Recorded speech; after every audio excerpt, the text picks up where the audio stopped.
Thank you and good afternoon.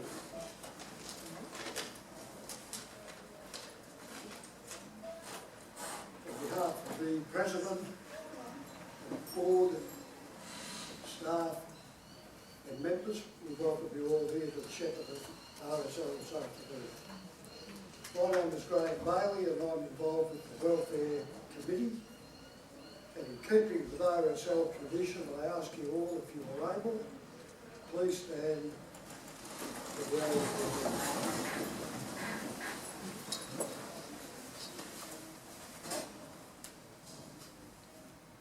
They shall grow not old, as we that are left grow old. Age shall not weary them, nor the years condemn. The going down of the sun, and in the morning, we will remember them. We will remember them. Lest we forget. Lest we forget. Please be seated. We didn't come here today to listen to me, so we'll move on and I'll introduce our MC for the day.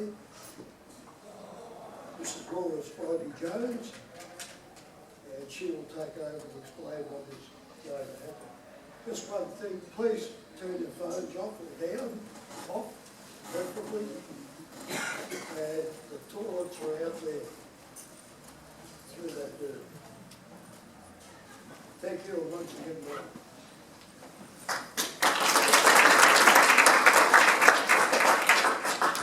Hello, welcome, and thank you to everyone for coming today to support and celebrate Tracee in launching her very first book, One Hell at a Time. Full disclosure, I've never been to a book launch before, let alone emceed one, so please forgive me if I get a little nervous, because it's going to happen. So the first speaker that we actually have today is no stranger to book launches, having written 220 of their very own books. Melbourne-born Hazel Edwards, OAN, is best known for the classic picture books There's a Hippopotamus on Our Roof Eating Cake, which toured nationally as Hippo Hippo the Musical in 2016.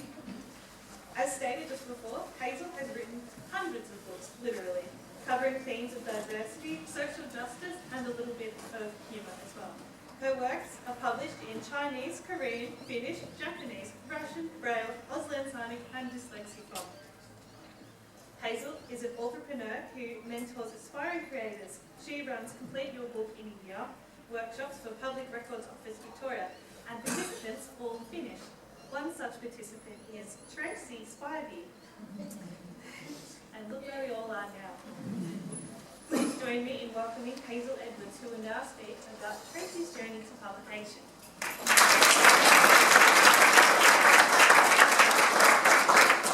I think this is a book that has faced and overcome a number of obstacles in getting here, including the architecture, sculpture outside on the road, etc. But it's typical of the persistence that Tracee has indicated in finishing One Hell at a Time, which is a great title.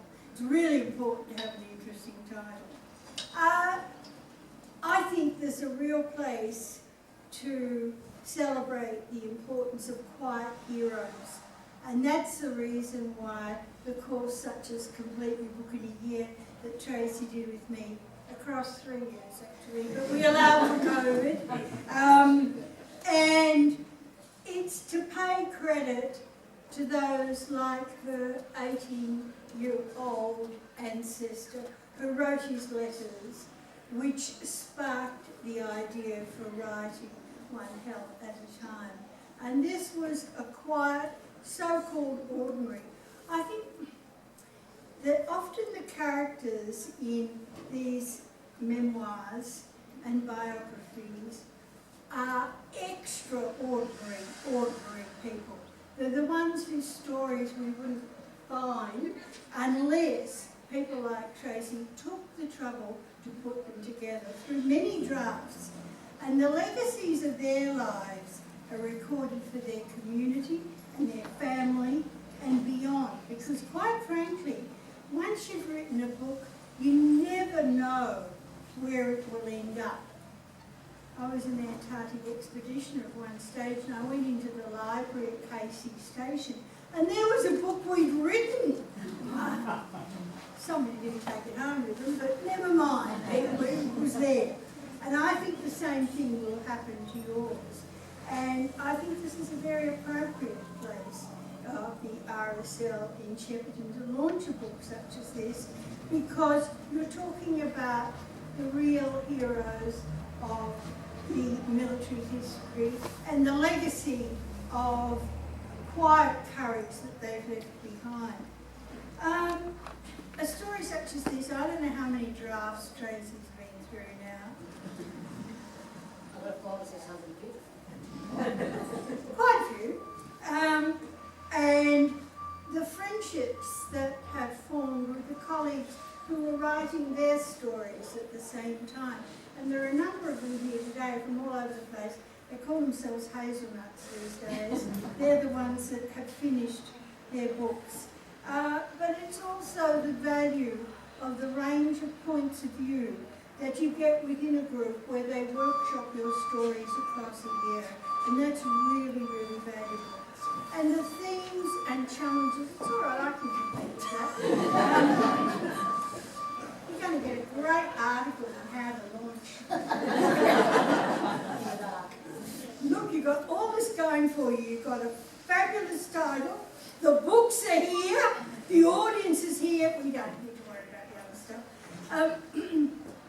One of the challenges, particularly in writing about military history, or what I call traumatic things that have happened, and many people have these in their past, is how to write in a way that tells somebody's story without being so overwhelming for the audience, or the readership, that they'll put it aside. So to write well, to write with flair, which I think Tracee has now done, and to structure that story in such a way that people will want to read it. And I think she's achieved that now. She's got a really good opening on this one. She starts about, what if you were asked who the most influential person of the 20th century was? And she goes on to talk about the guy who was involved in the consequences of the start of the First World War, and that impinges on her character, her extraordinary 18-year-old. Tracee and I had discussions about this 18-year-old. He seemed to have a fabulous vocabulary in comparison with many of the 18-year-olds I'd come across. So we did a bit of a chat about faction, that is, where you play around with things just a wee bit to make them more dramatic or more interesting for the character. But he still was a pretty literate 18-year-old, yes, that's right, but admirable. So she leads into the letters written by her 18-year-old grandfather. But I think one of the strengths of this book is the military history, which is juxtaposed with this, the letters from this young man. And I think it gives an overview and puts his story in a world context. And you can only do that when you've done a lot of reading and research, and I pay credit to Tracee for that. She's got some wonderful headings of her chapters. Fly stew, boots and blisters, shells will fly and men will die, Hell's picnic, the nightmare that wasn't. But what she's also got, apart from the battlefields, is the humour and the camaraderie amongst the young soldiers. And I think that lifting of humour, even in traumatic events, is so important. The chapter 19 I rather like. People are cheering, bells are ringing, etc. But it does go on to say men are dying. So it's a balance. I'd like to suggest that I'm sort of midwifing this book. A book's a bit like a baby. You've got to give it a name. Well, this one's got a good name. You've got to launch it into the world. for those who are interested in family histories are called genies. I always say I'm not a genie. I'm not a genealogist nor a gynecologist. I'm just someone who helps shape the stories. But I think now we should take, when you buy your books, copies of the book, is have a smell of it. There is something like the smell of a new book that you never forget. And this book, Baby, is going to be launched, and other people will say their part in the story, but I'd like to pay credit to the persistence of Tracee in finishing this, because overcoming procrastination is the biggest challenge for anybody who wants to write a book, and she's achieved that. And today you have an audience who share in your persistence, whether they be friends, relatives, whatever, or people from the RSL. We've got in here, we've been enlightened by opening the doors, and now I hope you will read all the way through. It's worth it. It's a good read. Thank you to all the others who were involved here. I won't go through all the formalities, but I was told I had to keep it down to 7 minutes. That's 7 minutes. I can't see my watch. So I think I have to hand over next to the Lieutenant, or you have to introduce him.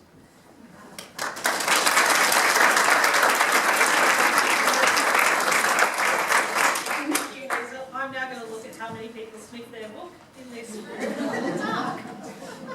Now to officially launch the book, we have retired Lieutenant Colonel Neil Smith, AM, who spent almost 25 years in the Australian Regular Army in a wide range of positions in Australia and overseas. With early training as a helicopter pilot and parachutist, Neil also saw active service in Vietnam in the 8th Battalion Royal Australian Regiment in 1969 and 1970.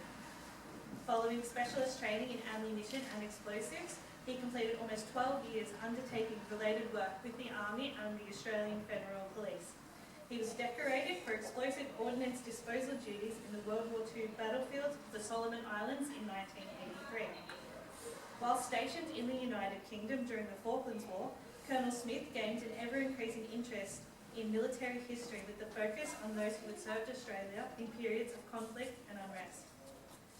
After some logistic appointments and attendance at a senior officer staff college, he resigned to pursue his interest in military history and the associated research of those who had served. Since then, he has settled in Melbourne and published numerous histories and other works on subjects such as the Boer War, both world wars and lesser conflicts in Asia.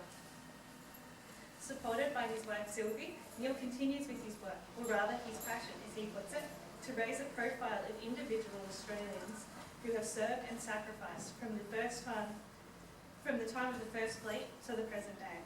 What a well-suited person to launch one hell of a time.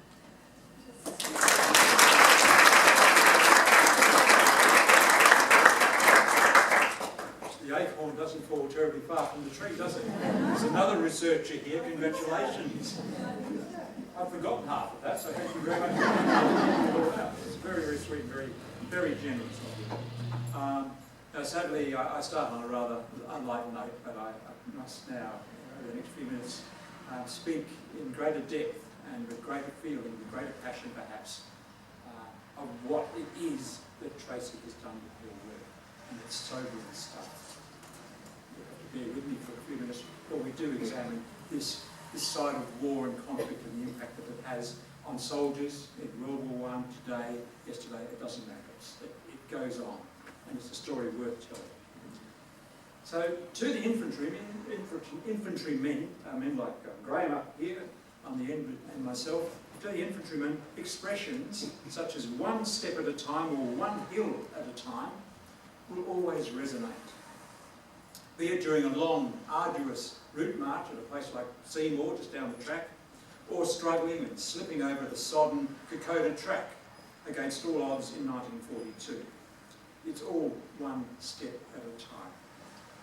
After all pain, exhaustion, fear, hunger, and perhaps worst of all, futility are best coped with in smaller doses, one at a time. Tracee Spiby's title of her book, One Hell at a Time, is fitting, therefore, certainly for those on active service in France and Flanders during the gruelling, grinding, draining, despairing years of World War I. As the title is apt, so too is the cover of Tracee's book. If you haven't seen it, you can get a glimpse of it down here, just below where I'm speaking from. On the cover, we see the fresh face of a youthful Albert Spiby, the labourer from West Brunswick in early 1915. There is no fear on his face, just innocence and enthusiasm for life and a touch of patriotism. Then the image morphs into the Western Front. A lone, indistinct soldier picks his way through the barbed wire, the mud, the bodies, the shattered trees and desolation of once lush fields and quaint red-roofed French farmhouses. There is no sense of reason in this war, or any war. No objective in sight, much less hope sought by this man that we see on the lower part of the cover. Just overwhelming misery and death in a stark, endless, putrid landscape. This is where Albert and so many others grew old, almost overnight, and where 1 in 5 died in a horrible death, and so many others survived but incurred a lifetime of mental illness, broken bodies, or missing eyesight. But how and why did they age so rapidly, those who survived? Well then, using Albert's military records and endless accounts of experiences of others, Tracee has crafted a history of what happened to these men and its impact on their mental and physical well-being then and into the future. The screams of pain and anguish of men and beast alike. The exhilaration when an enemy soldier vaporises on the impact of a well-aimed shot. Endless, deafening noise of shell fire and machine guns and shouts, unending terror, the all-pervading stench of death and feces. The constant irritation of lice and festering sores, not quite severe enough to warrant a spill out of the trenches in an aid post, but insufferable and incessant all the time. The vision of rats nibbling on corpses.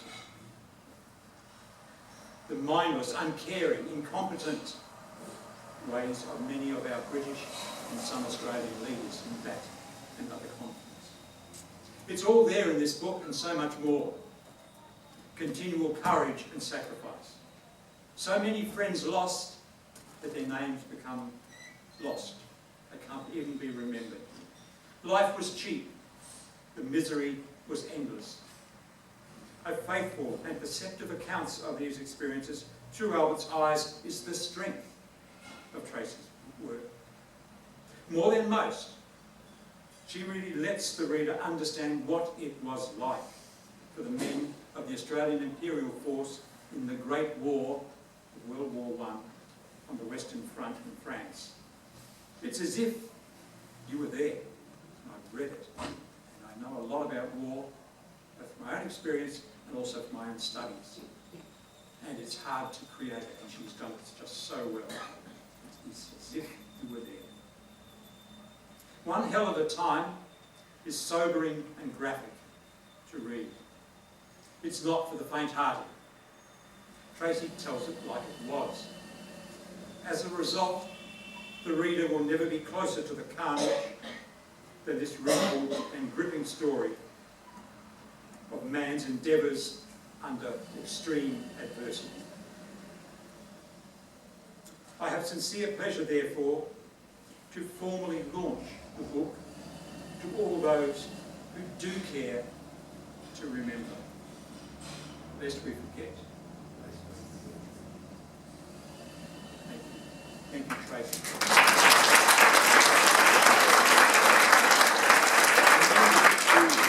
Read it, it will have an impact on us. And that's all from me, happily, but I think there's something else that you will enjoy very much coming up. Thank you, Lord. words were so impactful, the machine shut up outside. I'm now actually going to hand over to the author, Tracee Spiby. It's so weird to actually call her by her name because to me she's mum, who is now going to say a few words and also do a reading from her book, One Hour at a Time.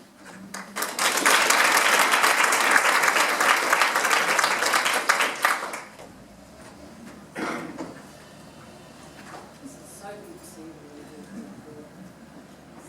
Thank you, Neil. That was absolutely what we got to. Anyway, I do really want to thank everybody for coming, for giving up your Sunday afternoon, for a lot of you the whole weekend. It's really good. I'm not Albert's only grandchild, and I am really pleased that so many of his grandchildren and great-grandchildren are here to pay tribute to this amazing man. Thank you, boys. I bet there's a few people out there who have absolutely got no idea how on earth I end up here with a book about military history of all things. That's not what I don't think ever thought. But, like so many other Australians, I've always had a history and an interest in family history, particularly my grandfather's military history. Growing up, we all knew bits and pieces of his past war service, but not a lot, because he never spoke about it, and neither did anybody else. Oh my gosh.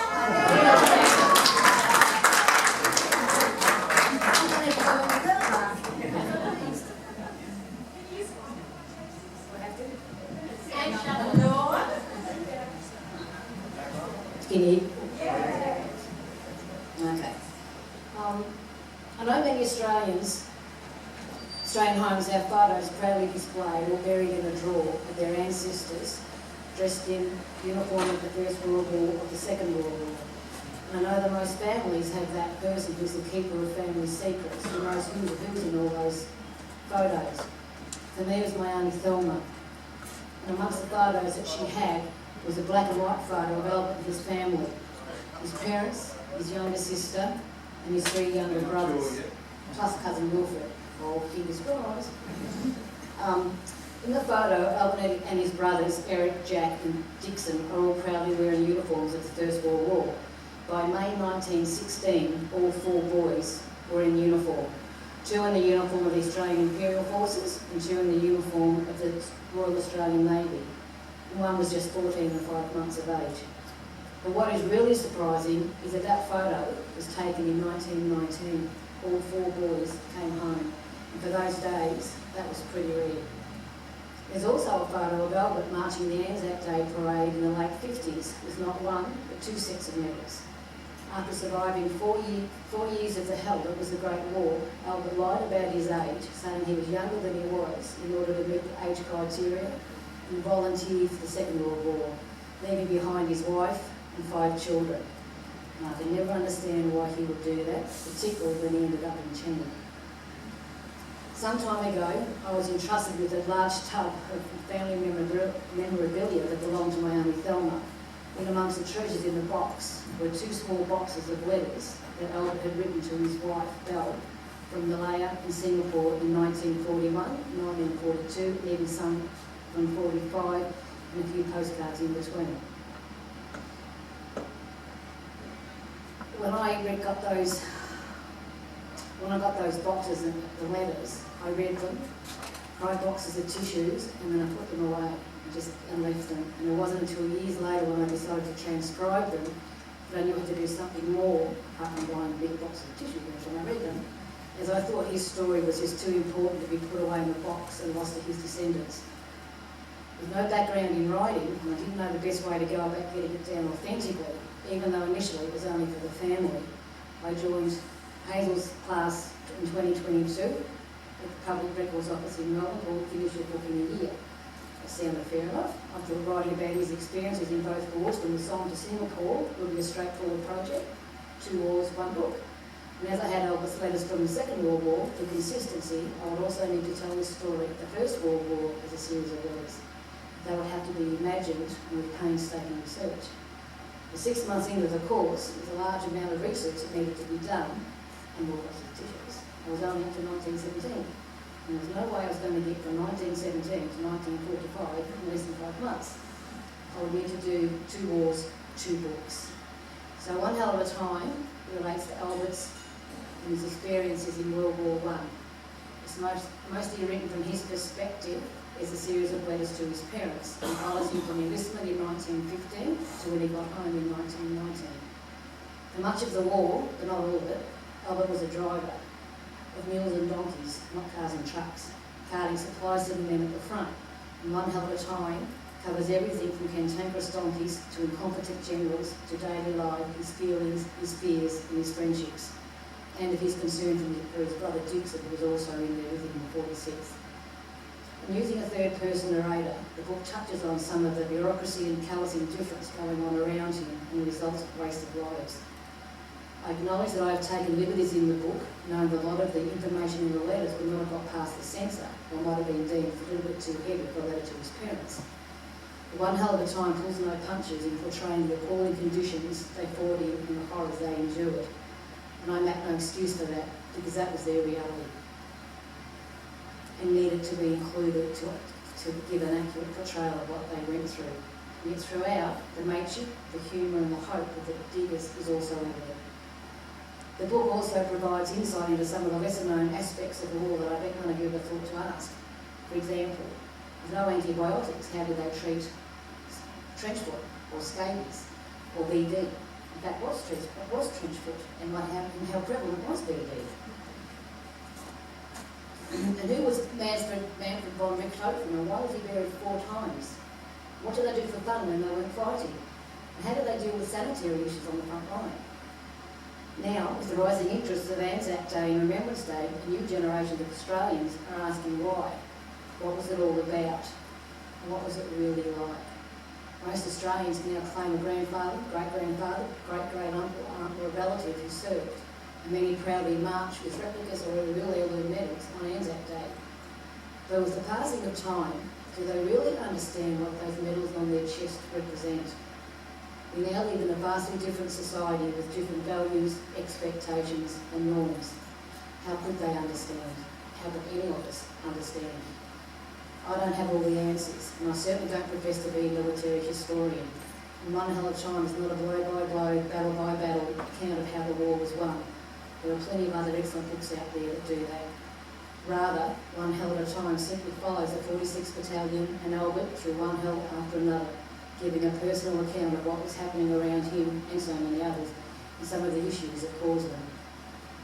I would like to think that One Hell at a Time will enlighten younger readers and older readers with a little bit of what it was like for an ordinary man, not just the heroes and the BC winners, but the thousands of ordinary men who volunteered and were asked to do extraordinary things, not just once, but repeatedly, year after year after year.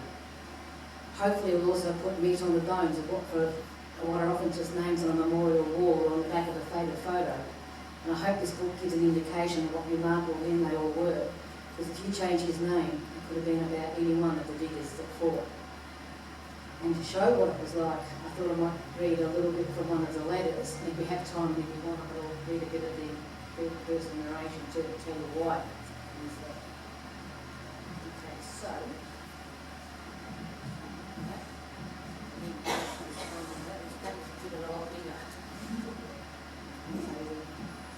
So this was written by Albert on the 13th of April 1917 in France. Dear Mum and Dad, I'm writing this in my rest station, but it's nothing to worry about. Turns out those mangy new horses I mentioned were full of mites, and thanks to them I copped a bad dose of scabies. Tix told me I looked like the inside of a pomegranate. He was sick of me scratching all night and drove me off to the medical officer. Slim got a dose as well, and we weren't too happy when the MO sent us to the clearance station. We're only there 2 minutes and got told to get ourselves to the scabies rest station. The 5 of us set off together, scratching like mangy dogs. We had a contest about who got the biggest blisters and who was the redder and lumpier. I won 3 cigarettes. Then we bet on who could last the longest without scratching, and I lost 3 cigarettes. At the rest station, I got scrubbed with soap by a pretty nurse for 15 minutes to knock off the crusts and scabs. Then I was soaked in a warm bath for 20 minutes before another scrubbing to get the little gliders to leave their burrows under my skin. A bit like Common Fist to get him out of his trenches. The nurse was stronger than she looked and wheeled out scrubbing brush like Mum scrubbing the floor. Then we got covered in a smelly yellow paste of sulphur and petrol. We were given clean clothes and got sent off with nothing to do but sit and wait for the next treatment. Every couple of days we get covered in the snowy yellow paste after a scrub and a warm bath. According to Nurse Arlington, the scabies rest station was set up because too many men with scabies were taking up hospital beds. She reckons there's more scabies, infections, lice and skin problems being treated than anything else, including gunshot wounds. The biggest problem here is boredom and feeling useless. I've been here over a week and glad to be leaving tomorrow. Some men have to stay for a month before getting rid of the bladers. The mood here is pretty low. A couple of days after we got here, we heard the 46th was part of another major stunt that didn't go too well. The talk was it was another useless stunt with big losses.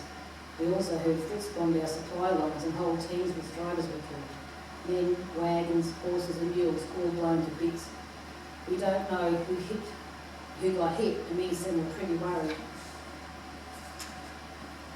I was real glad when Dixon came to see me and told me that poor devils that got hit weren't from the 46th or even the 12th Brigade. Thank God it wasn't our squatters transport team. Titch, the squatter, Frank, Joe Blue and the rest are all okay. It sounds heartless, but I'm glad it was another team that lost. That's what war does to you. That stunt was no good. Too many dead. Too many from our 46 as well as too many from other units. Dixon was pretty angry when he told me about it. Said our 12th Brigade was almost wiped out. Good men sent to death by idiot officers who just don't care. Said they were coming back from the front line on Easter Sunday night where they'd been for 3 days and thought they were going to get a rest. Instead, they got ordered to attack the Hindenburg line next morning.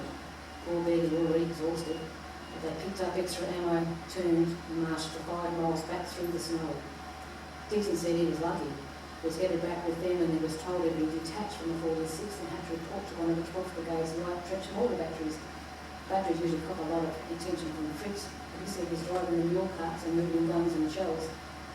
Dixon reckons this stunt was even more Russian and foolhardy than usual. There's no real planning, not even the barrage to protect the lads.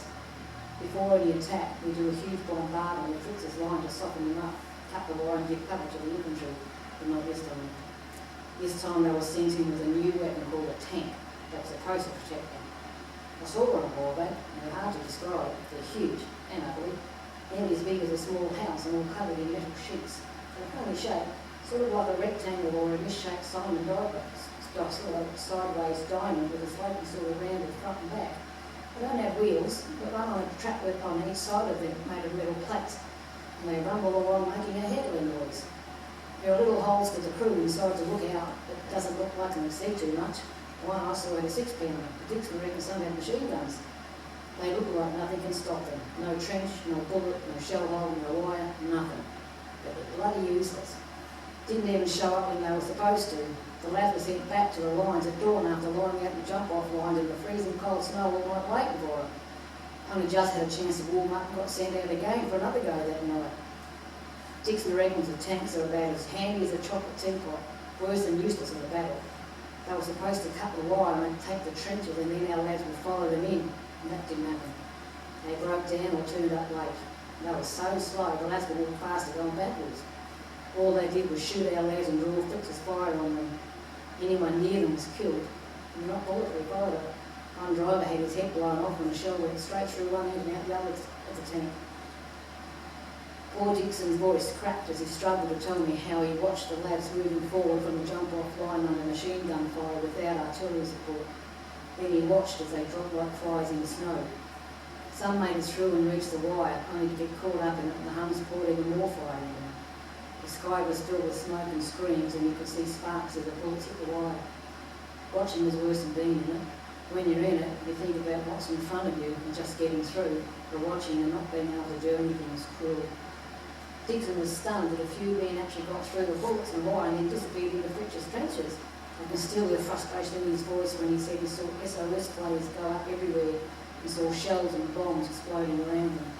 Dixon said he was busy getting orders in, but they weren't allowed to fire them when they wanted to in case they hit a tank by our men. He said a couple of hours later, he was dumbfounded to see that some of our men come back out through the wire, walking tall, ignoring bullets, helping others, and carrying a machine gun over their shoulders as if they were coming back from a big night out.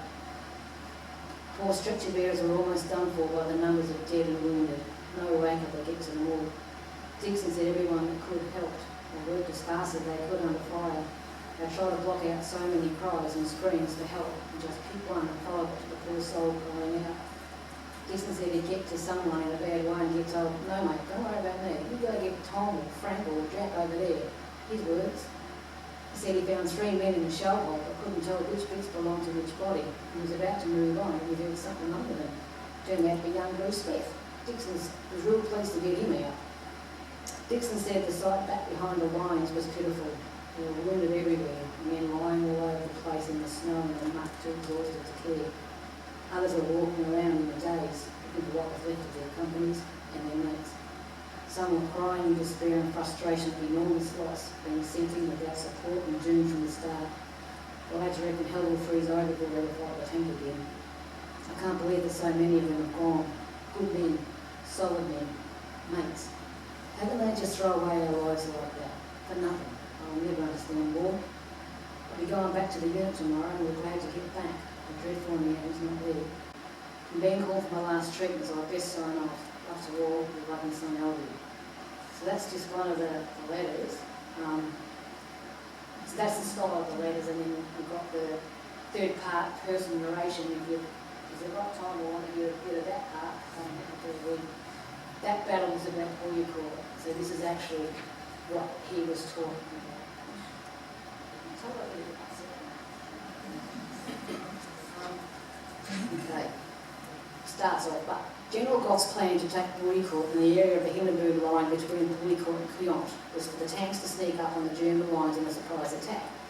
The tanks would crush the wire and enter the front line, allowing the following infantry to sweep through and occupy it. An artillery barrage would then commence on the Germans who were further back behind their line. Once the infantry was in, passage the boat would be opened up for the cavalry to charge through. Gough, like Hay, was a cavalryman, and in all his battle plans saw cavalry dashing through gaps made by infantry and overwhelming the enemy with swords held high. This further confirmed how little he knew about the battleground they were fighting on, contemporary warfare, or the use of machine guns, artillery, aviation and barbed wire. General Gough planned to use 2 Australian brigades to spearhead the Bullecourt area with attack and chose the 4th Division's 4th and 12th Brigades. They were regarded as having some of the finest troops in the AIF. With obscene haste, he declared they would attack the Hindenburg line the following morning. With no time to prepare, and without adequate artillery support or the usual preliminary bombardments, just tanks. At 4 p.m. on 9th of April 1917, the commanders were told they would be attacking the Hindenburg line at dawn the following morning. Patrols had already reported that the wire in front of the trenches were intact, and the trenches were full of Germans, experienced ones at that. General Gough was unperturbed and informed the commander that the concentration of 12 tanks would be enough. The tanks would break down the fields of barbed wire and smash the machine gun mess in front of the lines. There was no need for extensive artillery. The 46th Battalion would be the lead attack for the 12th Brigade on the left of Bullecourt, with the 4th Brigade 16th Battalion the lead to the right. The 48th and 13th Battalions would follow in support. Inexplicably, the plan included a large gap between the 2 attacking battalions. In addition to breaking down the wire in front of the trenches, the tanks were responsible for protecting the 46th flank from enemy artillery and the guns in Bullecourt. The tank would also move into the gap between the 2 battalions and protect the 46th flank and the 16th left flank. The commanders were told that the tanks would do all the work. The infantry would simply follow the tanks across the cut, during the wire and into the trenches. They will be there merely as a mopping up force. The fact that the tanks were still experimental, the Australians had never worked with tanks, and there would be no communication between them and the tank crews, appeared irrelevant. Australian commanders expressed their significant concern and pointed out the flaws and insanity of the plan. They made multiple requests to General Gough to postpone the attack to allow for proper preparation, but, in typical Gough fashion, he refused. The attack would go ahead as planned. The next morning, 10th of April 1917, the men of the Australian 4th and 12th Brigades, including those of the 46th Battalion, marched 8 kilometres through the snow and then lay prone in the dark khaki uniforms in the white snow. Shivering in the rain and sleet in front of the German lines, they waited for the tanks, ticking down the minutes until jump-off time. The time came, no tanks. The time went, no tanks. Dawn came, no tanks. The tanks were stuck in a snowstorm. The attack was postponed and the men had to crawl back to their lines under German observation in daylight. The half-frozen men were not happy. Their opinion of being led by incompetence was further confirmed when they were ordered to attack the following morning. So So once again, on the 11th of April, the men lay out in the snow waiting at the jump-off line. It was a bit like deja vu, except it got worse. As in any attack, the timing is crucial. The tanks were to leave the jump-off line at 4:30 a.m. and reach the Hindenburg line at 4:45 a.m. The 46th Battalion was to follow the tanks and take the first line of the trenches of Bullecourt village.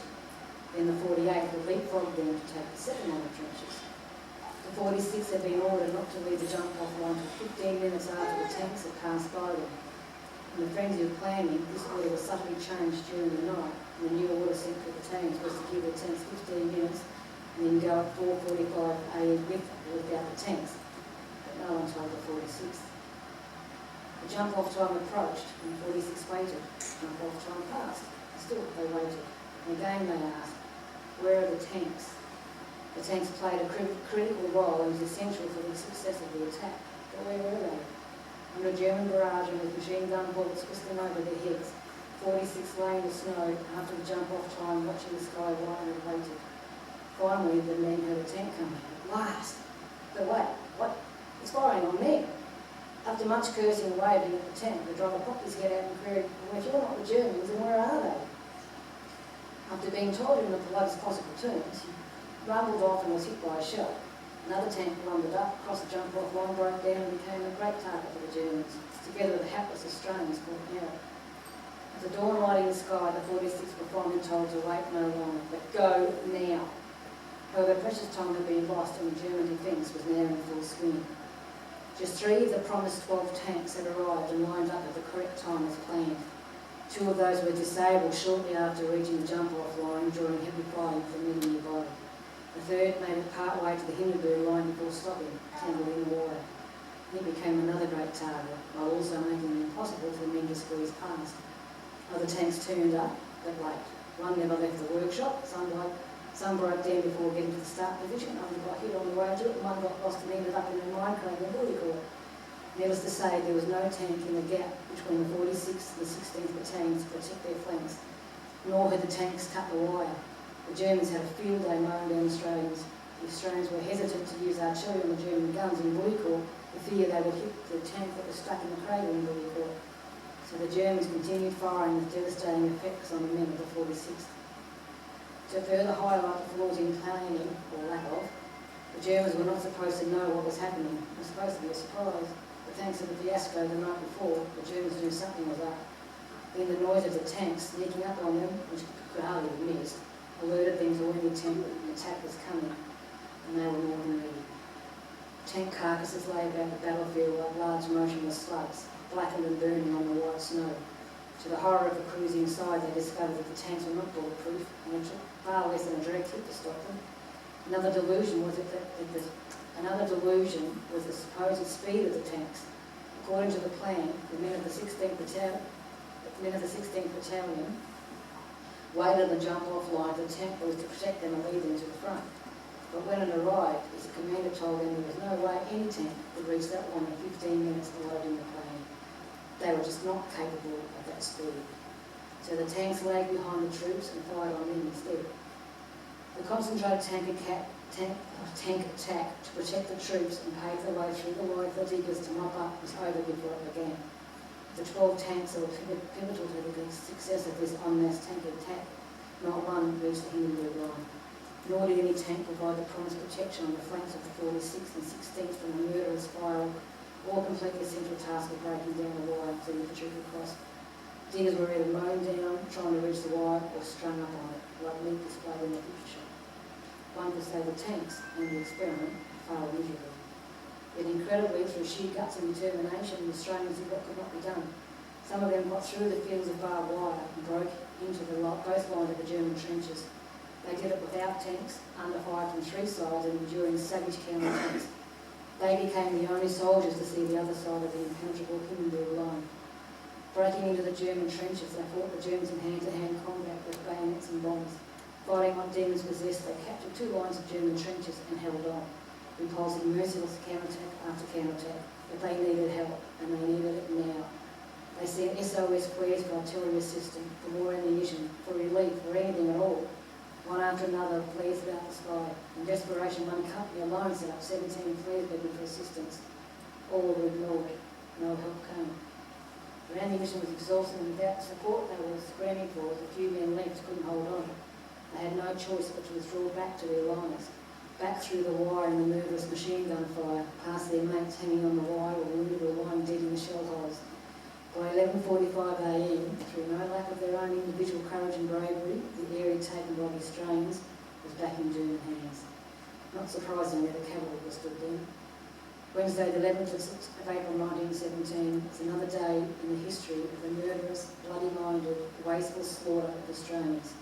This stunt, lasting around 7 hours, saw a loss of almost 3,300 men of the 4th Division. Around 80% of those that went in became casualties. 307 men from the 46th Battalion didn't come back. For all ranks in the Australians, any confidence in tanks was completely shattered. The bitterness and disgust at being used ran deep. As far as the Australian battalion commanders were concerned, not only did the tanks fail, but they were the cause of the frightful number of casualties. In their opinion, without the tanks, they could have taken the hell to line, but they didn't lay the blame for the losses solely on the tanks. The real accountability and the moral responsibility for the callous, useless sacrifice of some of the best fighting troops in not only the AIF, but the entire British Army lay at the feet of General Gough. Gough's childish impetuosity has resulted in the 4th AIF Division as being thrown away in an experiment with lethal stupidity despite repeated warnings. The experiment failed so dismally that it was used by British instructors at officer training school for the rest of the war as an example of how not to undertake an attack.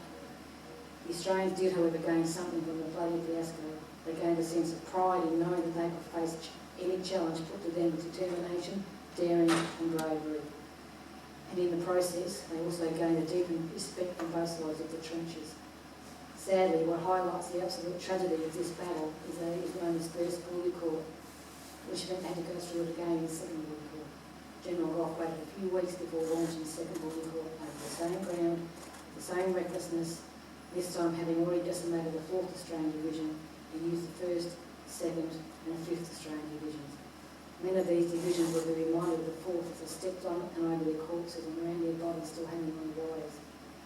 The Second Bullecourt, a further 7,000 Australians were lost to General Gough's insatiable capacity for murderous recklessness. All for the gain of the few kilometres that the Germans retook from the British in March 1918, requiring the 3rd Battle of Bullecourt.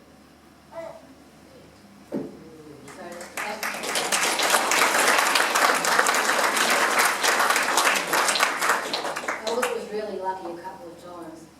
That the dose of scabies that he's got kept him out of that battle, which was, and another battle that he also was cooking. He didn't get to be in either because he was also a cook. So he'd been cooked a couple of times, worked out rather well for him. So, yeah, but that's part of it. There's lots of different bits and pieces in it that you'll find of interest. I know myself when I was doing the research, I'd find out things and I'd go, really? How did they do that? So I'd go on another rabbit hole and end up there, hence being for one big trophy and why hit 34 times. I didn't know, I was very fortunate. Read the book and you'll find out. I'm not telling you. Buy the book, but then it's been better buy it. No borrowing or buying. I can't really get off this stage without thanking specifically a few people for actually making this whole thing happen. The people, even just for today, Laura in particular, Neil, Graham and Hazel, and probably down the back with his video, and also Bonnie. She's handmade the Anzac biscuits. You'll have to check them out, so thank you for that, Bonnie. But in appreciation, I just wanted to give a couple of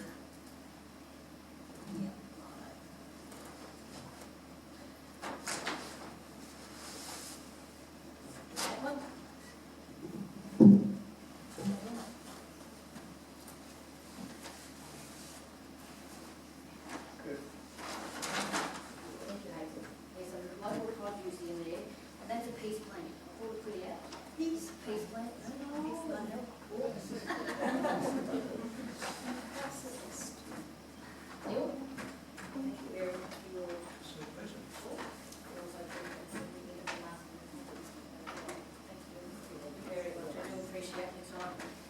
Thank you all for coming. This is really good because it's a bit like having a funeral without dying all this music.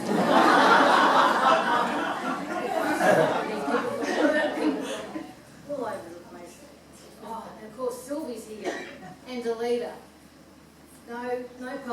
no editor, no book. And I'm honest to God, if anyone ever wanted to do it, publish a book, it could not go past Sylvie. She was actually the best thing about, she's just been absolutely brilliant. And to lead her with her editing, her and I had a few discussions on commas, then I do not like commas. Melinda does, I don't. And, but I just want to thank everybody for coming. It's been really, really great. What was I say, David? If you want to purchase a book, please. When you purchase a book, you can't let that back door actually without purchasing one. But there's cash or where it's costing to use. You can buy it. Laura will be in charge of the cash, and Bobby will be in charge of the extra cost. And then I'm happy to sign anyone that wants them. So, well, good. Thank you all so much for coming.